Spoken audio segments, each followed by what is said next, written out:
Welcome back to more legends of Chinese mythology.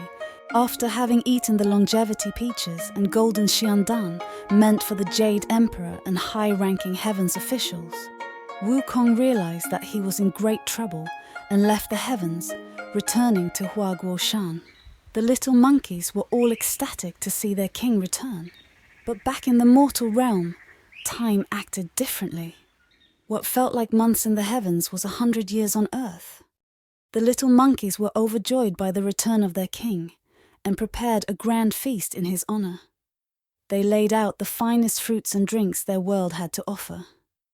Yet, having tasted divine delicacies in the heavens, Wukong found even the best mortal foods lacking in flavor.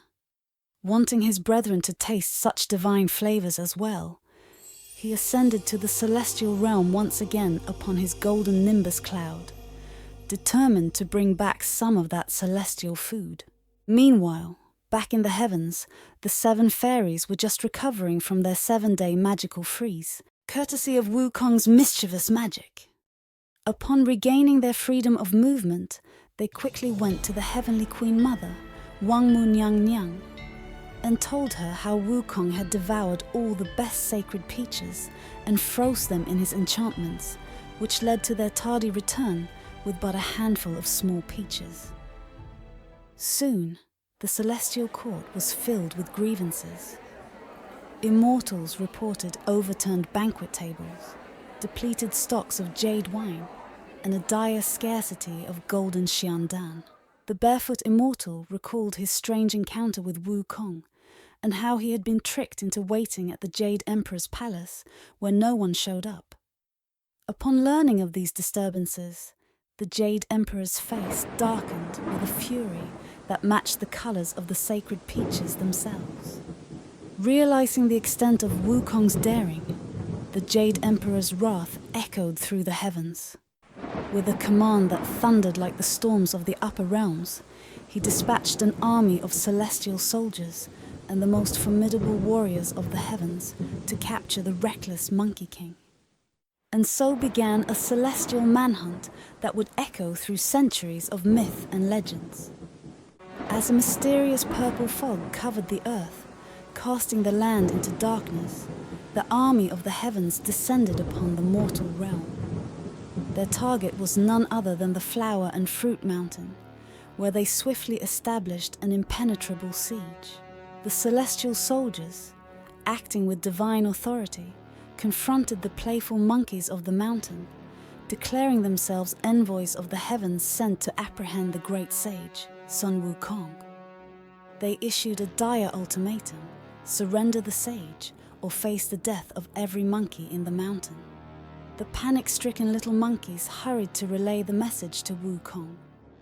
At that moment, Wukong was in the middle of a celebration in his honor, sharing his stolen celestial liquor with the 72 kings of monsters and his 4 loyal generals. He dismissed the warnings as a mere nuisance.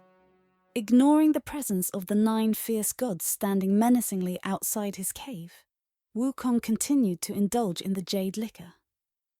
However, the situation escalated when the monkeys reported that the Heaven's army had breached the cave entrance. Enraged by this bold intrusion, Wukong decided it was time to confront these invaders. The confrontation erupted at the Great Bridge, where Wukong approached the heavenly soldiers with his golden cudgel in hand. The gods laid before him all the crimes he had committed in the celestial realm, to which Wukong brazenly admitted, and then defiantly asked, "So what of it?" The heavenly envoys then threatened to destroy his sanctuary and home unless he surrendered. Fueled by fury, Wukong rallied his allies, and an epic battle began that lasted from day into night. Despite the heavenly army's overwhelming numbers, Wukong and his formidable forces managed to drive back the celestial host. Victorious but wary of further attacks, Wukong addressed his troops, proclaiming a night of feasting in preparation for the renewed conflict that was expected to come at dawn. In the celestial realms above, the ever-forgiving and compassionate god Guanyin Pu Sa approached the Jade Emperor to ask about the disrupted banquet. The Jade Emperor explained that Sun Wukong had not been invited to the Longevity Peach banquet because he had not demonstrated any deeds of merit. This angered him and caused him to ruin the event for all the worthy immortals. Due to the crimes he had committed, Wukong was now considered a fugitive in the heavens. But despite the best efforts of the heavenly generals, who had engaged in 60 rounds of combat with Wukong, they failed to capture him. Guan Yin then proposed a solution that the Jade Emperor should call upon Erlang Shen, the legendary three-eyed god renowned for his incredible accomplishments and powers, which included rescuing his goddess mother by splitting a mountain in half. Erlang Shen was so powerful that even the Jade Emperor could not command him, and instead had to convince him with substantial rewards for capturing Wukong. The epic novel Journey to the West described Wukong's initial impressions of Erlang Shen with a sense of awe at his elegant appearance. Upon entering the battlefield, Erlang Shen confronted Wukong with his mythical spear. They clashed fiercely, and their combat prowess matched perfectly as they fought for 300 rounds. The battle escalated when Erlang Shen transformed into a giant that towered over the mountains and wielded dual swords. Wukong, undaunted, countered the attack with his golden cudgel. As the battle raged on, Wukong noticed his army retreating to their caves as they were overwhelmed by the celestial army. Sensing the tide of battle turning against him, Wukong decided to retreat as well. But Erlang Shen pursued him relentlessly, sparking a chase of transformations.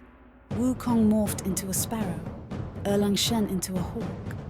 Wukong became a cormorant and then a fish, with Erlang Shen transforming into a crane and then an osprey in pursuit. Wukong then became a water snake and slithered into the grass. Erlang Shen then shifted into a grey hawk to dive after him. In an act of cunning, Wukong transformed into a temple, with his mouth as the door and his eyes as the windows and his tail disguised as a flagpole in the back. An unusual placement for temples, which typically place the flagpole in the front. Erlang Shen noticed this anomaly and called out Wukong's disguise. Wukong then transformed into his adversary and flew away, forcing Erlang Shen to follow. However, Wukong was eventually surrounded. Despite Wukong's prowess against the heavenly army's 100,000 soldiers, facing the legendary god Erlang Shen in single combat proved a formidable challenge. Given the stalemate in their battle, the celestial forces sought to tip the scales in their favor. From the vault of the heavens, they forged a mythical weapon imbued with divine blessings. This artifact, indestructible by fire or water, possessed a powerful ability. The ability to transform and ensnare any being, divine or mortal. In the heat of battle, as Wukong fiercely fought with Erlang Shen, this celestial weapon was cast upon Wukong, ensnaring him unexpectedly. Caught off guard, Wukong stumbled and gave Erlang Shen's howling celestial hound the opportunity to bite him. With Wukong distracted and momentarily weakened, Erlang Shen swiftly bound him and dragged him up to the heavens to stand trial before the celestial tribunal. The Jade Emperor, angered by Wukong's defiance, declared that he will be executed. However, none of the conventional methods of execution, neither fire nor lightning, sword nor axe, could harm the Monkey King. In a desperate measure, the god Tai Shang Lao Jun placed Wukong within the 8-trigram furnace, filling it with the true flames intended to incinerate him. For 49 days, the furnace roared with an infernal fury. And on the 49th day when the furnace was opened, Wukong emerged unscathed. Shielding his eyes against the bright light, he spotted an opening above the furnace and leapt out. He toppled the furnace in his escape and retrieved his golden cudgel from within his ear.